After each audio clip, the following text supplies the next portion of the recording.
Here's your wrestling news for April 29th, 2023, and we're kicking off today with SmackDown as night one of the WWE draft was unsurprisingly the focus of the show. Before the draft begun, it was expected that NXT superstars would be called up, especially given that none were moved on the post-WrestleMania Raw, and while call-ups did happen, they weren't what fans expected. In what was a decimation of the gold brand, night one of the draft saw 3 picks from NXT, all of whom were champions, starting with women's tag team champions Alba Fire and Isla Dawn coming to SmackDown. Indi Hartwell, the reigning NXT Women's Champion, was drafted to Raw, and it was NXT's head Shawn Michaels, with the goading of DX ally Road Dogg, who made the announcement. It seems like a terrible decision to strip NXT of 3 champions during a period when the brand isn't that hot to begin with, and practically spoils what will happen the next time these champions put their titles on the line. Don't be surprised if Katana Chance and Kaden Carter dethrone the NXT Women's Tag Team Champions this Tuesday, while Hartwell's days as champion are clearly numbered given her move to Raw. There were thankfully much better picks during the draft, as in the 3rd round it was announced that AJ Styles and the rest of the OC would be drafted to SmackDown. Not only was this the first mention we've had of the Phenomenal One in quite some time, but Styles also made his on-screen return after 4 months out with an injury. He returned alongside Luke Gallows, Carl Anderson, and Michin Mia Yim, the latter of whom we feel has been squeezed into the faction and doesn't feel like an authentic fit.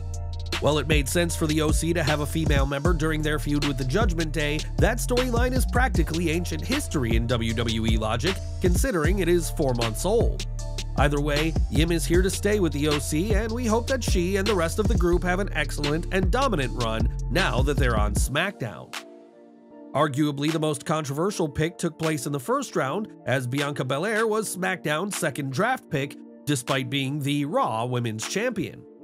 While it hadn't been confirmed by WWE yet, Belair said she can't wait to be SmackDown Women's Champion again, practically confirming that her run as Raw Women's Champion is over.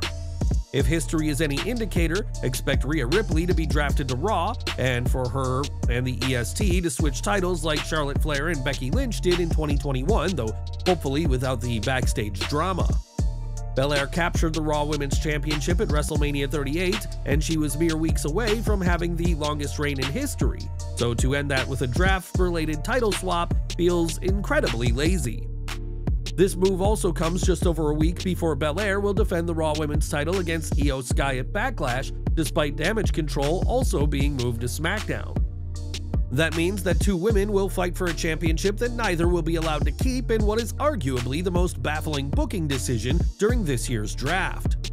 There were plenty of names picked during night 1 of this year's draft, but some of WWE's biggest stars were conspicuous by their absence.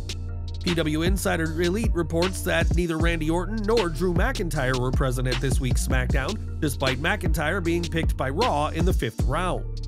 McIntyre hasn't been seen since WrestleMania 39, and his WWE future remains uncertain as he has yet to sign a new deal with the company, and his current contract will expire this year. As for Orton, he has been missing for close to a year, and it's been stated that he is not eligible for either night of the draft. Charlotte Flair was not on last night's show, and while she is eligible to be picked on night 2 during next week's Raw, it's been reported that she is away vacationing with her husband Andrade El Idolo. Alexa Bliss and Bray Wyatt have not been seen in months, and fans got no answers as to their status on last night's SmackDown, and the pair are not eligible to be drafted during next week's Raw either. So where exactly are the superstars of WWE following night 1 of the draft? Well, Raw was able to pick up Cody Rhodes, Becky Lynch, the entirety of Imperium, taking the Intercontinental Championship, as well as Matt Riddle. Raw also chose Drew McIntyre, The Miz, the recently returned Shinsuke Nakamura, as well as NXT Women's Champion Indi Hartwell. As for SmackDown, only 1 pick saw a Blue Brand superstar remain on the show, as the Minds on Friday night wisely chose to keep Roman Reigns, Solo Sikoa, and Paul Heyman on SmackDown. This means that Reigns and Cody Rhodes will be separated for the time being, and on social media, fans were far from thrilled at the idea that Cody won't be getting a rematch anytime soon. Every other pick saw SmackDown sign a superstar from another show, with Bianca Belair, The Street Profits, Edge, and Bobby Lashley all joining the show. The OC, Damage Control, and Alba Fire and Isla Dawn will all be calling SmackDown home from now on, and what do you think are the best and worst picks during night 1 of the draft? As we've mentioned, the decision to move Raw Women's Champion Bianca Belair to SmackDown has been quite the controversial choice, with many expecting a title exchange with Rhea Ripley. History has taught us that this is how WWE typically handles this sort of thing, but an exception could be made this year. According to sources, WWE are throwing around other ideas to take the title off Belair, with some in the writers' room aware that the title exchange won't go down well. One idea pitched is for Belair to issue an open challenge next week on her final Raw appearance and actually lose the title to none other than Trish Stratus. It would be Stratus who would go on to face Io Sky at Backlash, and the Hall of Famer would hold the gold until her rumored summer feud with Becky Lynch. Another idea being considered is for Ripley and Belair to defend the other brands' titles on Raw and SmackDown, meaning that Belair would put the Raw gold on the line against the top names of SmackDown, and vice versa. The idea is that this would start a slow burn storyline of the EST and Ripley trying to outdo each other before they face off down the line. WWE will have to come up with something after this controversial draft decision, and what do you think is the right call? Sound off in the comments. One pick that was far less surprising was that Roman Reigns was the #1 draft pick for SmackDown, and it was always expected that he would be the first pick made. Reigns was drafted alongside his Bloodline members Paul Heyman and Solo Sikoa, and WWE may have revealed big plans for the future. At this time, Sikoa remains in Roman's shadow and has been given orders by the Tribal Chief time and time again, but everyone has their breaking point eventually. Being the #1 pick in the WWE Draft 2023 along with the head of the table hints at a possible push for Sikoa and prepares him to become a superstar who can stand up to Reigns, given that they were given the same importance as the first pick. If the Bloodline dismantles, Sikoa won't have any reason other than the familial bond to be loyal to Roman Reigns, and this summer could be an eventful one indeed for the enforcer of the Bloodline. More draft news now, as the entirety of Damage Control was moved to SmackDown, and while this pick seems fine on the surface, it could mark some serious issues. Moving Bayley and her gang to SmackDown means they will remain on the same brand as Bianca Belair, a woman who has handily beaten Damage Control time and time again. For weeks, the group's dissolution has been on the horizon, with Dakota Kai and Io Sky growing frustrated with Bayley's decisions, and the draft could have been the perfect way to split the faction. WWE drafts are supposed to be about moving stars away from each other and into new feuds, but despite Belair and Damage Control having been feuding on and off since SummerSlam 2022, it's entirely possible that Bayley will resume her role as the EST's punching bag now that they're still on the same show. At WrestleMania 39, Cody Rhodes was unable to finish the story in the main event of Night 2, and thanks to the interference of Solo Sikoa, became the latest victim of Roman Reigns. Rhodes returned to WWE with the goal of becoming the undisputed WWE Universal Champion, and while that is still expected to happen, the American Nightmare will have to wait.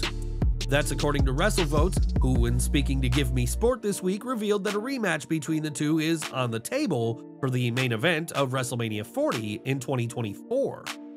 If Rhodes is to challenge for the title again, then it is entirely possible that he could win the Men's Royal Rumble next year, which would make him the 4th man to win back-to-back Royal Rumbles after Hulk Hogan, Shawn Michaels, and Stone Cold Steve Austin.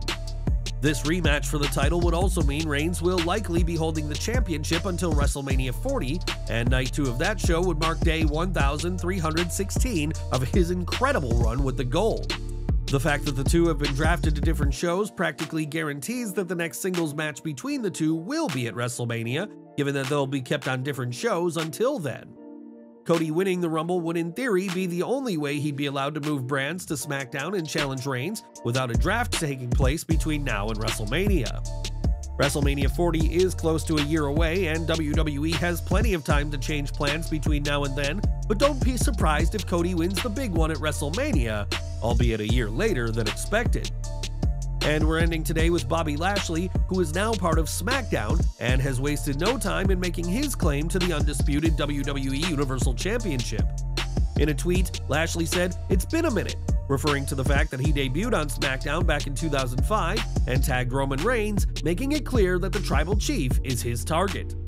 While Lashley is unlikely to dethrone Reigns considering the rumored WrestleMania 40 plans, the Almighty will no doubt make an impact on SmackDown and may need a faction of his own, business about hurting, if you will, to fend off the bloodline.